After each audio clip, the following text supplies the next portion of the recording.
Hello, everybody, and welcome to World Talks, where every word matters. My name is Don Arleth. In his third year at war since the full-scale Russian invasion, President Volodymyr Zelenskyy has enjoyed huge popular support by the people of Ukraine, but not only. A recent poll taken over a week ago painted a questionable picture of Zelensky's support.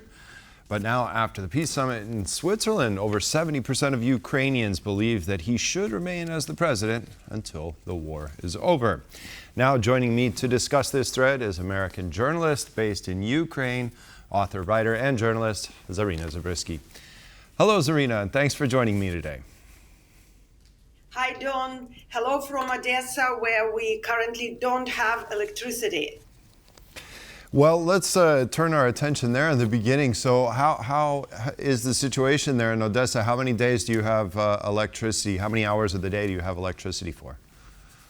Very few. It's on and off, very spotty. We have a generator in the office, so we're able to work, but probably 3 hours on, 5 hours off, something like that throughout the work week and the weekend.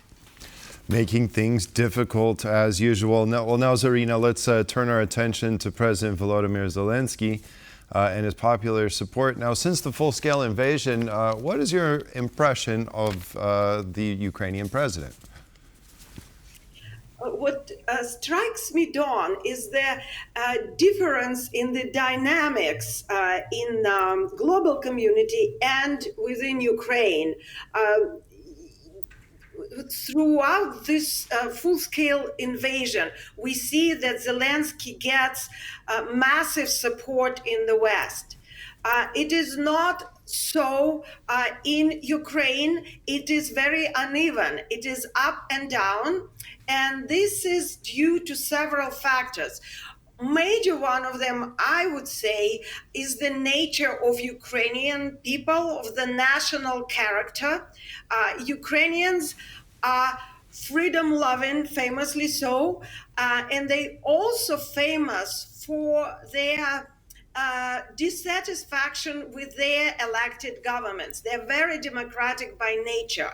So any kind of up and downs in the dynamics of the war and the internal politics immediately reflect on Zelensky's status and the attitude to Zelenskyy. Right. Yes? Yeah, go ahead. I think we discussed this before at one point, that Ukrainians typically love to vote for somebody in the election, right? Usually their first choice. But as soon as that person takes over, well, the tides turn. And everybody's pretty much at their jugular. Well, President Volodymyr Zelenskyy has been, this is his third year since the full-scale invasion. How do you see the perceptions of Ukrainians changing over time, or does it? Is it similar now than it was, say, a year or 2 years ago? It is certainly not. Nothing is still here. Nothing is standing. Everything is changing daily, sometimes hourly. And this is exploited by the Kremlin. And as we know, they are masters of perception manipulation.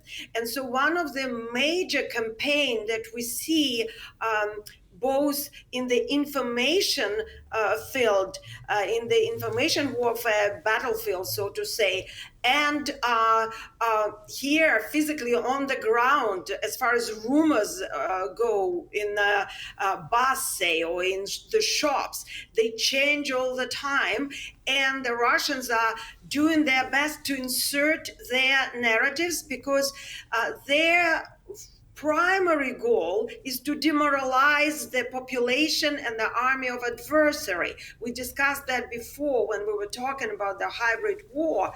And here, one of the top strategies is to discredit the leadership of the country.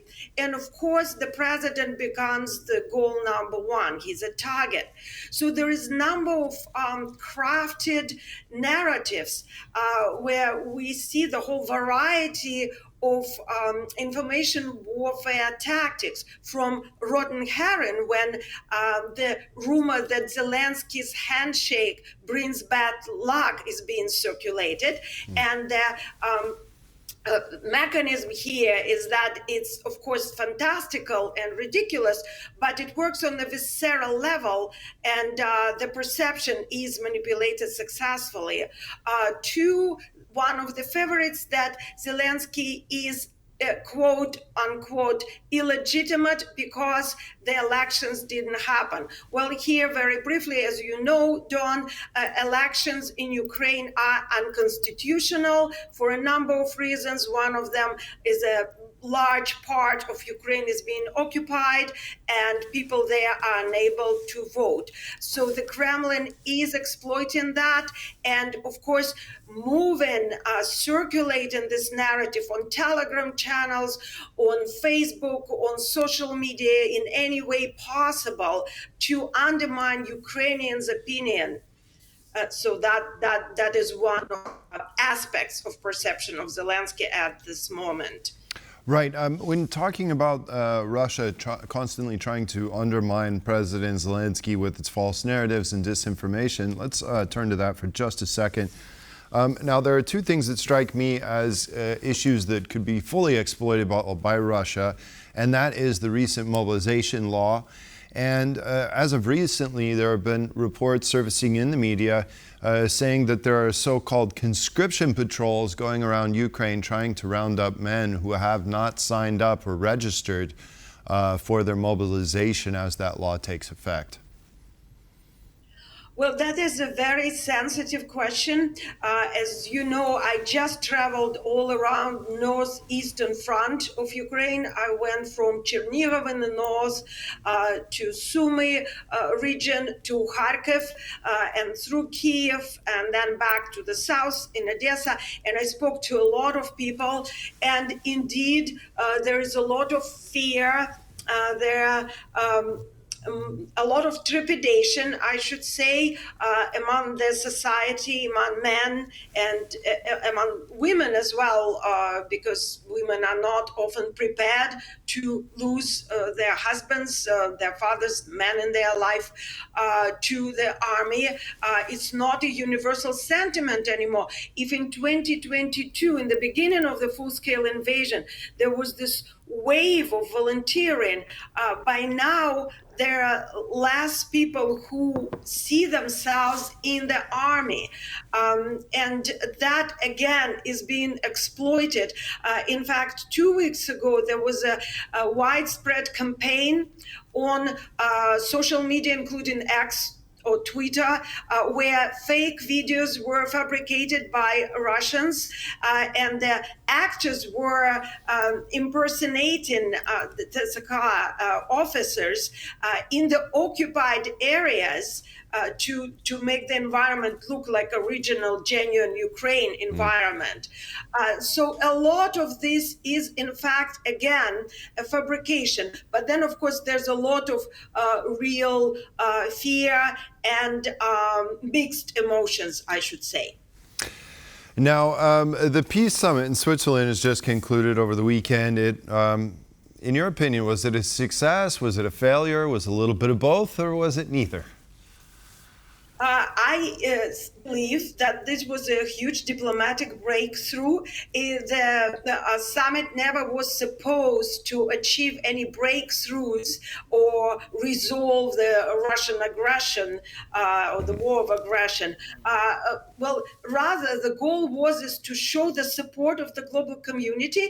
And I want to say that for a country that wasn't widely known to many, let's face it, prior to 2022, being able to gather the majority of countries at the national leaders level to discuss the agenda for this country is a big breakthrough, because the recognition and the awareness and public opinion are all the aspects of information warfare again. It's a battlefield, and Zelensky knows it very well, because the information warfare aims at influencing the collective and individual cognitive and behavioral patterns And the operations target the public opinion, individual thought process, right?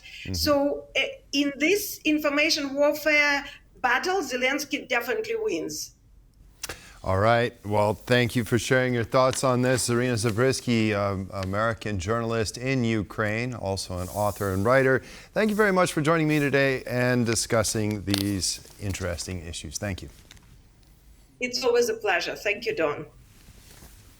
And that concludes this edition of World Talks. Thanks for joining me, and stay with us for more here on TVP World.